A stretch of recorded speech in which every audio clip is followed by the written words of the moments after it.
Hello, and welcome back to another episode of Critical Reactions with your host, Bryan. We're going to wrap up today with a special selection, which is where one of you tell me exactly what it is I need to check out. If you have your own song you'd like to submit for special selection, you can find a link to do so in the description below.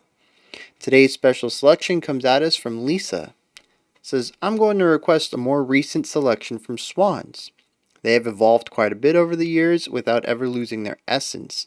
The song is called The Cloud of Unknowing. It's an epic song based on 14th century text of a monk teaching a student about contemplation of God. It's a transcendent song that is the closest you can get to meeting God in music. I recommend as much volume as you can tolerate to pull all the instruments out of the mix and to make the hits most impactful. Enjoy.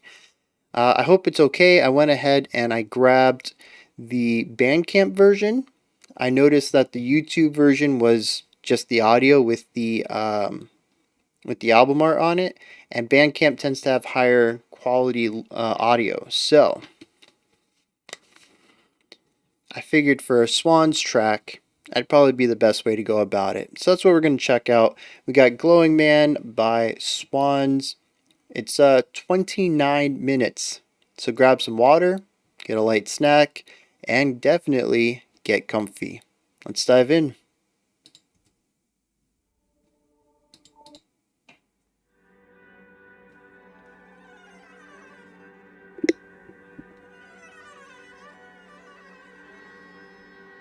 Correction, it's 25 minutes, not 29. That was a different track.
I can already tell this is going to be a song that requires a couple of listens to really understand.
Interesting that I really didn't think we were going to get any more traditional elements in here. It's kind of goes against my expectations to actually have a strong groove element.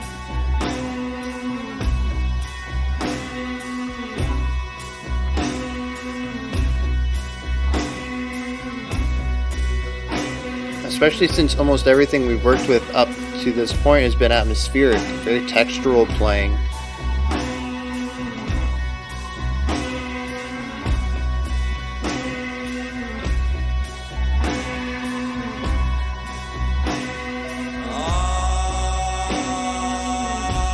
Makes sense though. Reducing the complexity to facilitate the vocals.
Just heard the harmony on that sliding guitar line. There's a guitar hidden on the left side. That's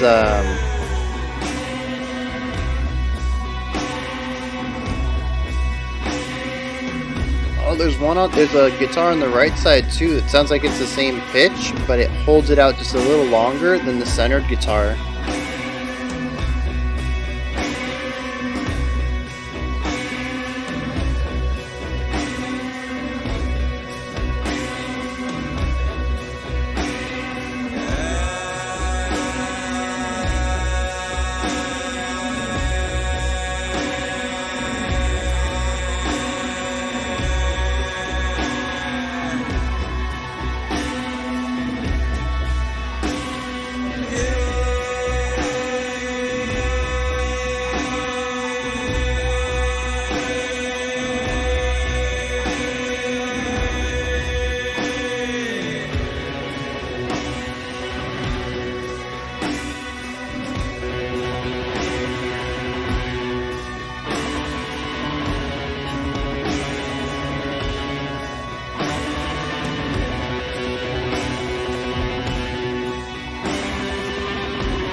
just filling with space here.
Oh, I remember that sound from the beginning. I still don't know what it is.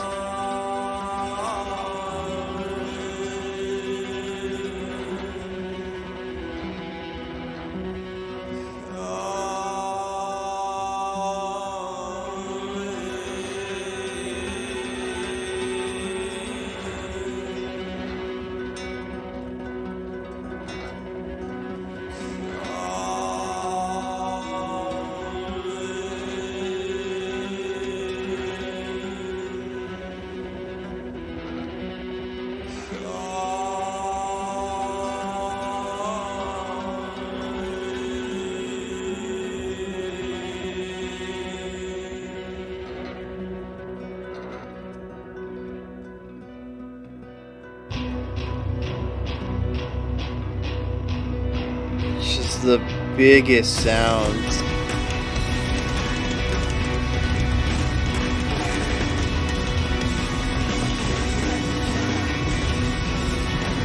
Are there chimes in here?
They do have chimes.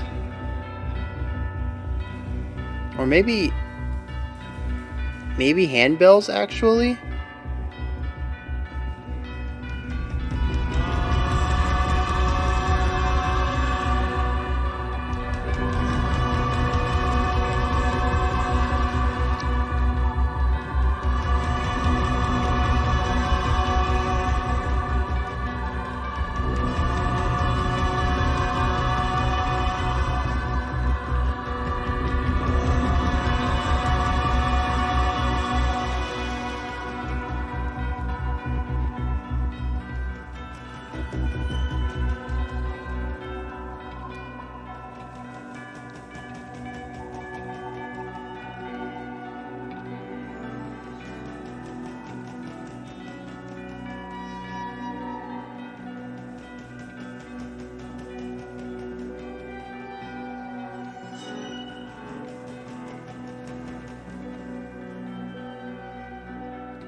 Yeah. That is some tasty drum and bass right there.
eater.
Gotta look at the context for this again. We're not moving on. What did this say? It's based on 14th century text of a monk teaching a student about contemplation of God.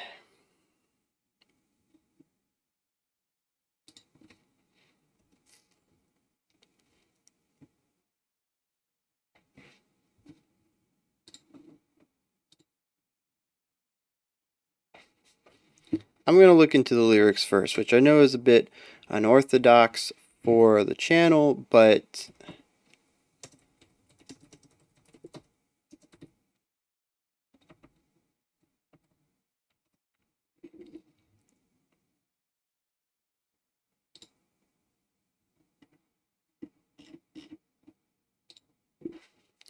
all right.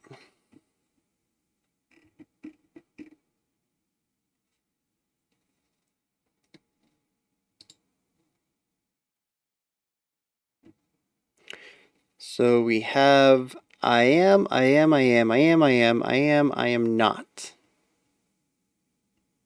And then Ave. I'm calling, I'm calling. Oh yeah, see this is where things started getting weird, okay? So the beginning I didn't really get a lot of sense out of lyrically, but the ending I picked up some words on.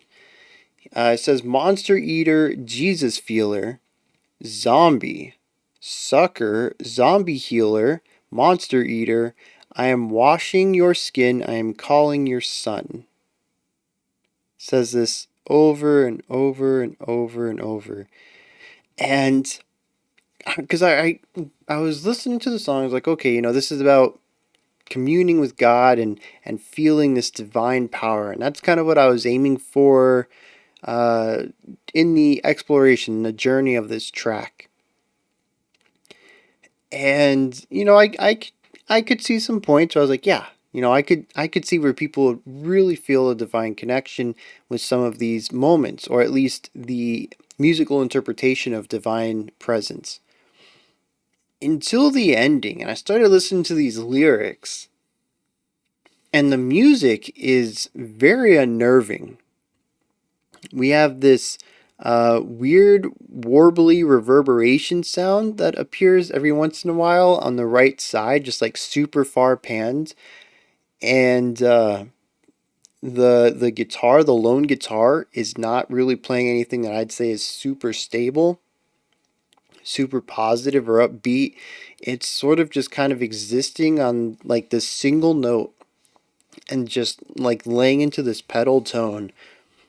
And then there's some like screeching sounds. Like it sounds like a heavy reverb put on a very slow pick slide.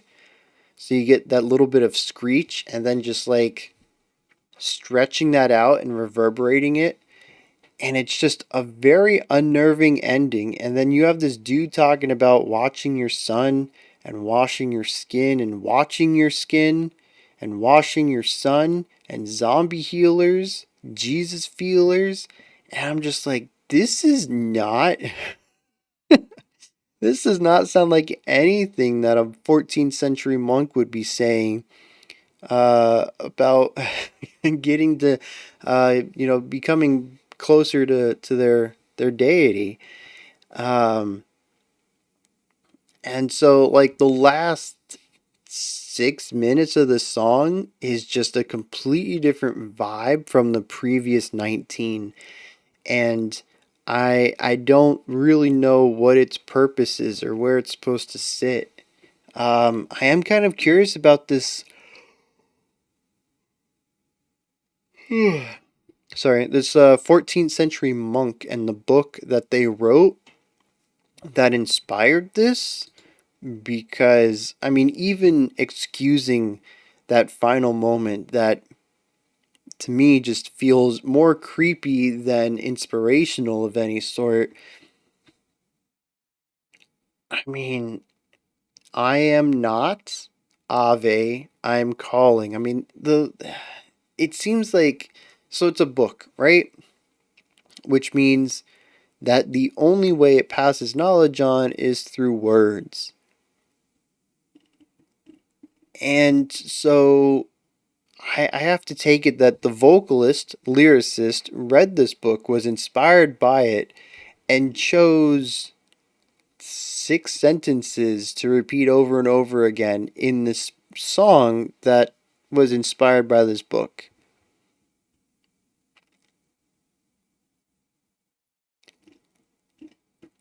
And I don't. The book's got to have more words in it, right?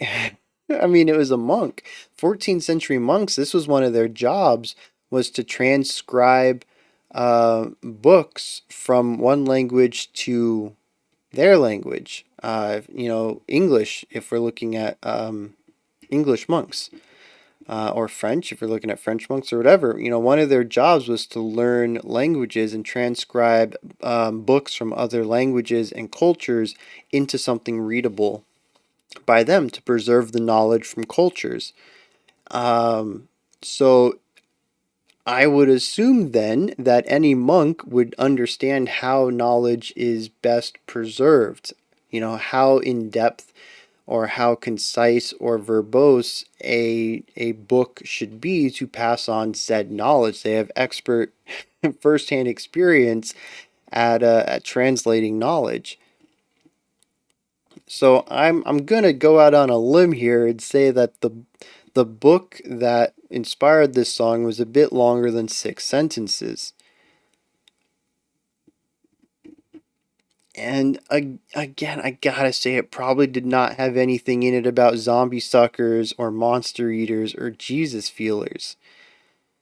maybe. I mean, watching your sun, washing your skin, these could be ideas that relate back to purity in religion as well as Jesus Christ, watching your son kind of idea.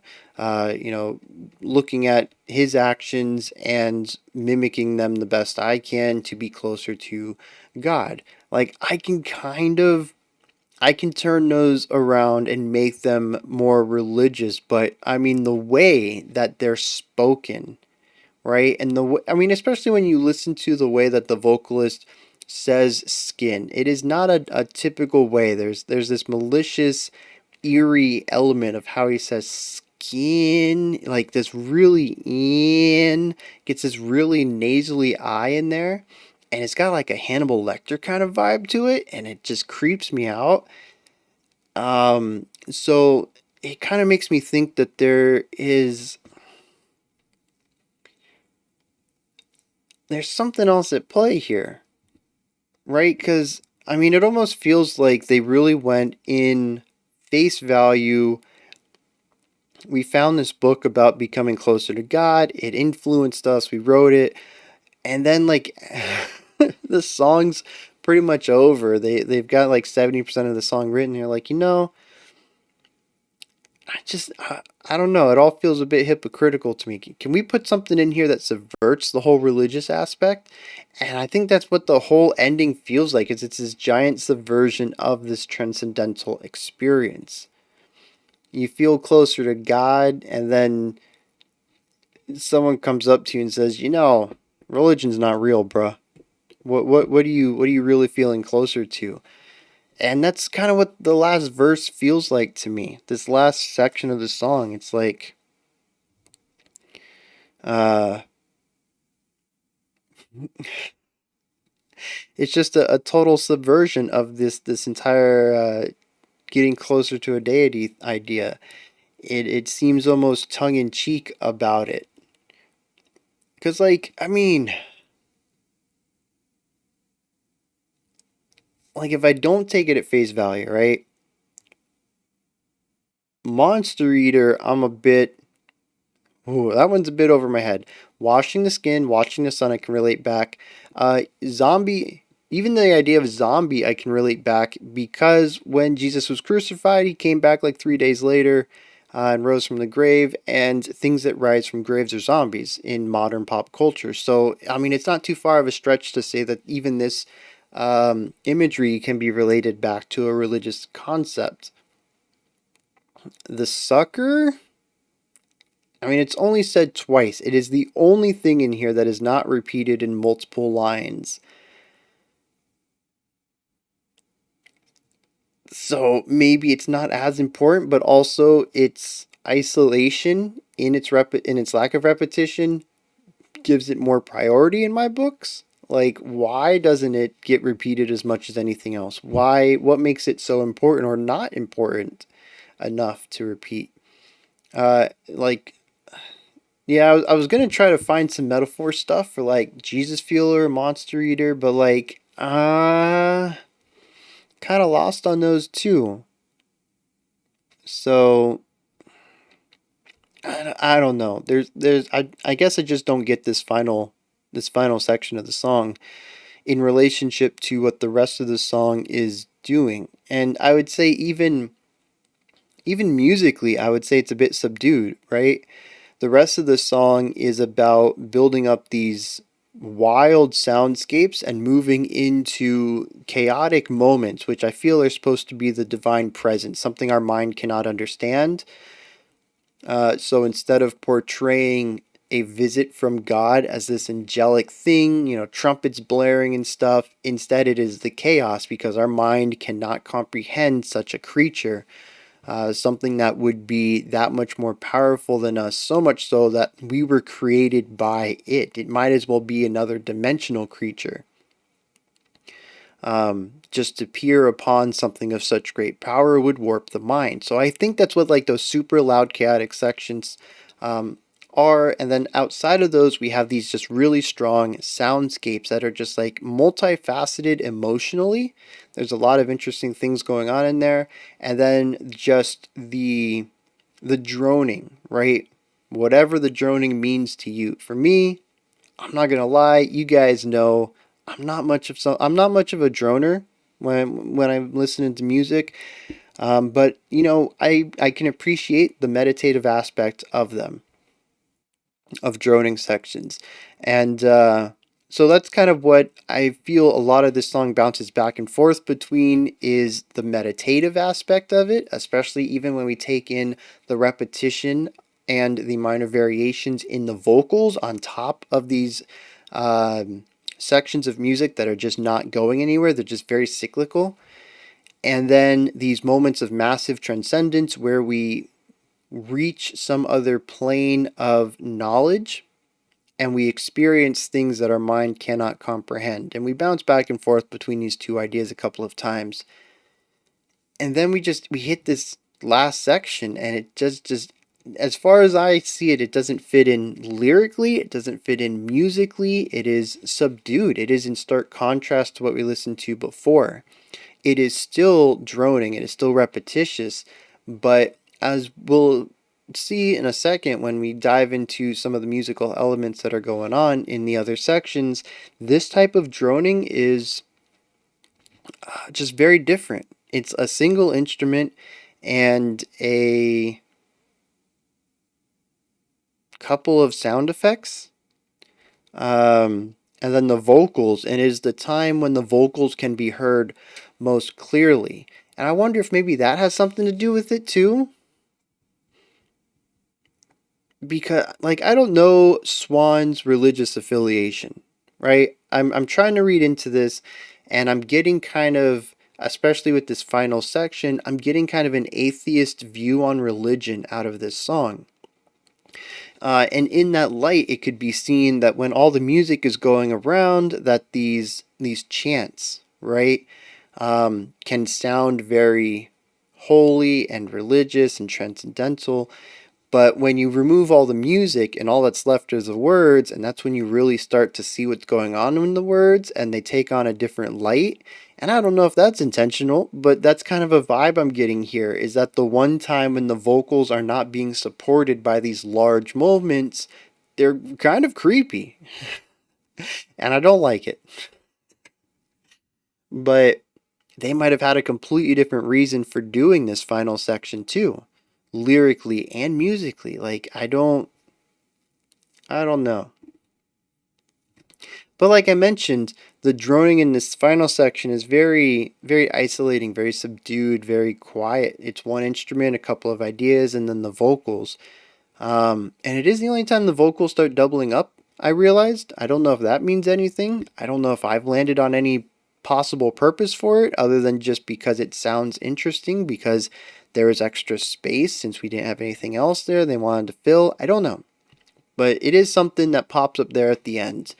But in contrast, I mentioned that the other droning sections are very different. And that's because they're heavily layered. In fact, we get to see more and more layers. One of the first ideas that we see once we leave the chaos of the intro, which I completely forgot about. We're going to have to touch on that in a second, too. But when we get into the first groove section, and it was like 6, 7 minutes in or something like that, and I was surprised. I was like, I was expecting something more sonoristic for the entire experience, and for there to be a solid groove here, I just wasn't expecting it. And that solid groove ended up pulling in more and more ideas until we got into like a droney rock kind of vibe, like post rock. And so one of the main ideas here is this very sharp guitar attack, electric guitar attack, that kind of slides out with a fade out. It's like wow, wow, kind of like an alarm, actually, kind of. Um, but it goes over and over and over and over again, and it was like 4 or 5 minutes into this section. I was like, hey, wait a second. There's another one over on the left. It's like an octave-ish higher. It's quieter. It's pushed way outside on the sound sphere, but it's doing the same thing but higher. And it wasn't too long after that, it's like, oh snap, there's one on the right too. It's the same pitch as our centered one, but it holds out the note just a hair bit longer, and it makes it sound like our note is centered and then just kind of veers off to the right by the end of it. And like a couple minutes later, there was another one. I think it was just a doubling of the center, but it ended up making this alarm sound huge because we had it centered. We had this wider part of it centered because like I said, I think they doubled up the lines on it. Then we had this scattered one that was like an octave higher. Then we had this one over here, and they were just like popping up everywhere and just making this huge moment out of this very simple idea.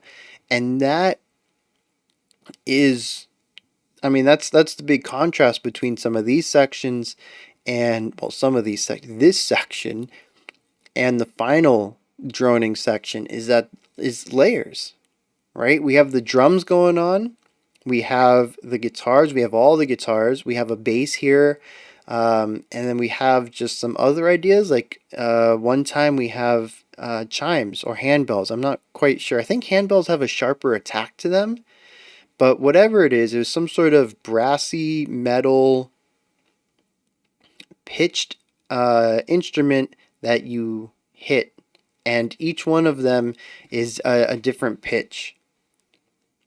So just like handbells, you get bigger and smaller handbells. With chimes, they usually have lengths on them, and shorter ones make different notes than longer ones. Shorter notes make higher notes. Shorter pipes make higher notes than longer ones. And handbells, they have the little ball inside of them that you would hit against it. Windpipes, you tend to use a hammer or a mallet, and you hit it from the outside. But either way, it's this sort of dull, metallic, pitched percussive instrument. And like I said, I don't quite know what it is because the timbre is right, but the attack sounds a little off. And it probably is wind chimes with a softer mallet. Maybe like yarn or rubber, just so that it has. I mean, it could also be in production too. It's very possible that they quiet up the attacks, reduce the harshness on the attacks of handbells, and get the reverberance and not so much the strike. I mean, production brings in a lot of options as far as timbre goes. But yeah, definitely something in that area is utilized in this section as well as just another layer on it. And it's all about building it up and making it seem big, which kind of ties into this idea of the disillusionment of religion. If we strip everything away, what's left? And if what's left is not interesting, or in this case, if what's left is kind of creepy, what does it mean that when everything's brought together, it sounds big and bolsterous? Is it the atmosphere and what's surrounding the words that makes it what it is, not the word itself? And again, I don't know what to come to terms with this. So yeah, it's this weird bouncing back and forth between, like I said, what feels transcendental and then what feels almost like it's tongue in cheek, saying what that wasn't really what it was. And it's kind of what the meat of this song feels like to me. But then we also got to talk about the intro. And I don't know where the intro sits because I don't know. Well, I do know. I know that I didn't really get much out of the intro. I mentioned that this is going to be a song that would require multiple listens to really dig into what's going on, and that was at the point in time when I thought, I mean, it's still a true statement, I believe, but it was at a point where I thought the whole song was going to be sonoristic. We were just going to have a lot of experimental noise going on, and we weren't going to get to what I kind of think is Swans' bread and butter, which is droning, right? Sitting in one style. We saw this with uh, Glowing Child, What was that song that we just checked from them? Helpless Child. Yeah. And we've also seen it in a couple of their other tracks that we've looked at. I think we've looked at like 4 or 5 Swans tracks now, haven't we? And to me, it's just whenever Swans is brought to my attention, that's the first thing I think of. Not necessarily post rock for the textural stuff, but post rock's idea of droning. And really sitting inside a specific atmosphere and environment for extended periods of time. Swans is an extremely patient group of musicians, and it they tend to push my patience for repetition. I think that's the nicest way to say that. So to hear them start off the song with something very linear and chaotic and experimental in that way of just constantly changing sounds, bringing in new ideas, it was an interesting uh, change of composition for them that I wasn't expecting. But on the other hand, like I said, it didn't really do much. I'm sure people are going to listen to it and find it to be incredibly transformative, right? They'll really get into it, and it'll take them places, and all that stuff that noisy music can do, or I guess I should say chaotic music, unstructured music. I think that's the best way to put it. It's unstructured, even though probably it's completely structured. Every note has been meticulously placed and performed, but it's the illusion of unstructured elements, at least. And to take that, no, not to take. People are going to listen to that and find it to be a transformative element, but I didn't. I was just there along for the ride. I tried to analyze it first, and when I realized it was mostly just going for noise, I tried to just vibe with it for a little bit, and nothing came from that either. It's very possible on a second or third listen, something might click, but this first time going through it, it was just, I mean, as far as I can see, it's a noisy intro, right? I think it has its purpose in the pacing of the song. I'm not going to say that it's a bad choice or that I didn't understand it at all. It just I didn't vibe with the opening, I guess is a good way of saying it. Um, but again, I enjoy how it showed me a different side of Swans, and it provided a lot of contrast for the first main section of the track, the droning part, the main Swans aspect. Um, and then the final section of the song, it's those two moments of transcendental presence. Every instrument is just hitting everything. The drums are going crazy. Guitars are just doing this crazy tremolo picking, just making as much noise as possible. And the second time around, there's a ton of chimes that come through here, and they actually are residually left over for the return to the droning. I think this is a fantastic way. I've already kind of spoken about this. A fantastic way to showcase a transcendental experience, whether that's religious or meditative or whatever. It's a great way to showcase a mindset that is beyond our main understanding of life. You can think of it as meditative transcendentalism. You can think of it as speaking with a deity. You can think of it as moving to another mental plane, whatever you want to call it. I think it's a fantastic way to go about doing that. A lot of the times, these ideas are spoken about very positively as calming experiences, but I don't know about anyone else. If my brain ever elevated to a fourth dimension way of thinking, it would be pure chaos because I don't have a frame of reference for that. If I ever saw a deity, if I'm ever meditating and Ganesh appears to me, I don't have a frame of reference for that. That is not a normal thing for me. People talk about being extremely calmed in the presence of these powerful beings, but I don't think that would be my experience. And I think Swans captures what I think I would I would feel in those moments. of moving past this plane, this dimension of a reality, and moving into one that I have no pretense of understanding. I would be in a completely foreign everything. Who even knows if my five senses would be compatible with this? And it would be a mental display of my five senses, but still, it seems extremely haunting and scary, anxiety inducing to be in the presence of a god and to have this kind of relationship with a being so powerful that, assuming that their existence is true and I am actually meeting them, they have created me. Right? Man is not supposed to meet their creator. I think that would be just the most mentally destructive thing that could happen to a mortal. And I think they captured that vibe really well.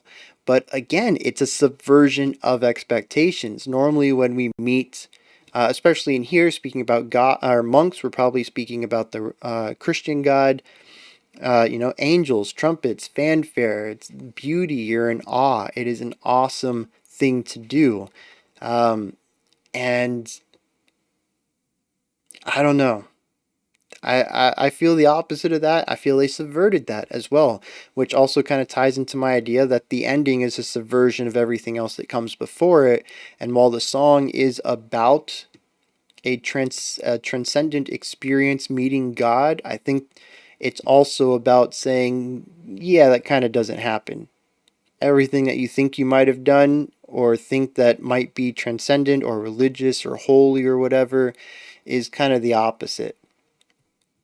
And that's kind of what I'm getting from this song, and I have no idea if that is their intentions or not. None of that was spoken about in the comment showcase from Lisa, so I feel I might be reading into that just a little bit. But I mean, it's the only way that I can come to terms with that final section.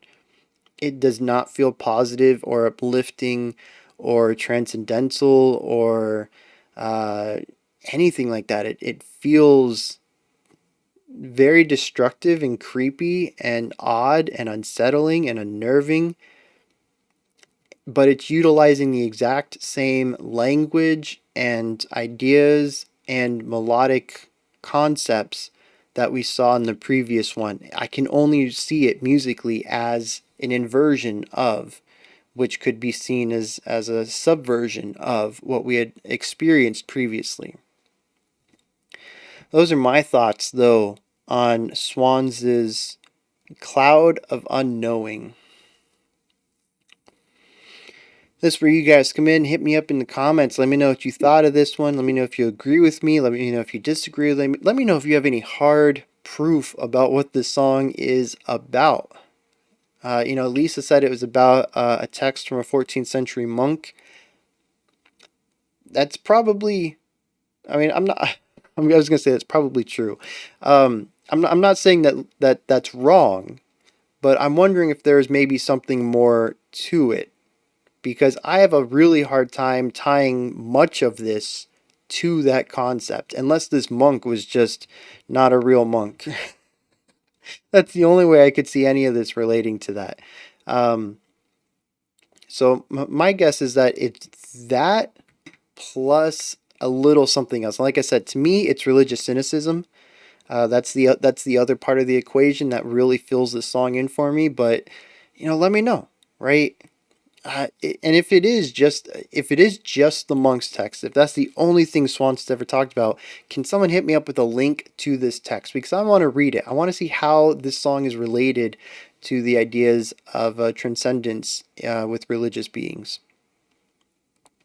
When you're done commenting, you head up to the description box, and there's a link for Linktree. It'll take you to this menu right here. You can join the Patreon and vote on future themes and songs. You can follow me on Twitter. You can join the Discord community and chat with me and other like-minded people.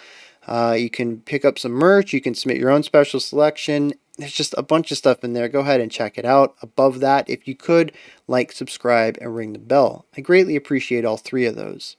That wraps it up for today. I'll be back tomorrow at 5 p.m. Eastern Standard Time, 9 p.m. UTC. As usual, we'll be looking at another track for Colors Week, which is just bands with a color in their name. It's not a complex theme, but it's an interesting one. We're going to get a nice varied styles of music in the week, a variety of genres. And we'll do another special selection.